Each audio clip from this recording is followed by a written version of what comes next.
بسم اللہ الرحمن الرحیم۔ السلام علیکم ناظرین، قائم مقام ڈپٹی کمشنر طارق خان نیازی نے چک نمبر 105 بنگے میں حویلی بھگت سنگھ کا دورہ کیا، جہاں پر انہوں نے حویلی بھگت سنگھ کے مختلف حصوں کا دورہ کرتے ہوئے ان کی شاندار قربانیوں کو خراج تحسین بھی پیش کیا۔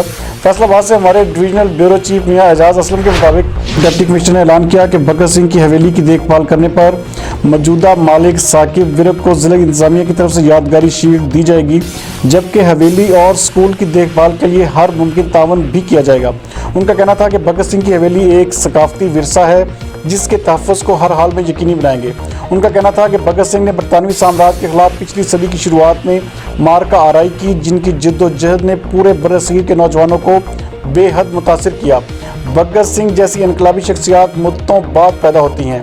اس حریت پسند کی یادوں کو تازہ رکھنے کے لیے حویلی اور سکول کی دیکھ بھال میں بھرپور تعاون جاری رکھا جائے گا تاکہ آنے والی نسلیں بھی ان کے کارناموں کو یاد رکھ سکیں۔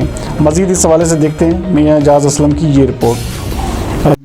جائے پیدائش ہے، یہاں پہ وہ پیدا ہوئے تھے اور انہوں نے جو عظیم قربانی دی تھی، ہم اس کو خراج تحسین پیش کرتے ہیں۔ میں اس سے پہلے یہاں پہ آیا تھا 6 سال پہلے، تو ابھی میں نے جب آیا ہوں تو دیکھا کافی امپرومنٹ آئی ہے، اور اس کے لیے سارا کریڈٹ جو ہے یہ ثاقب ورک صاحب کو جاتا ہے، جنہوں نے اس کی مناسب دیکھ بھال کی ہے۔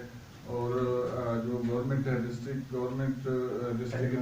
ایڈمنسٹریشن ان کو شیلڈ بھی پیش کرے گی، اور ہر ممکن جو تعاون ہوگا اس کو بھگت سنگھ کی جائے پیدائش اور ان کے سکول کو پریزرو کرنے کے لیے ہر قسم کی امداد ہم کریں گے۔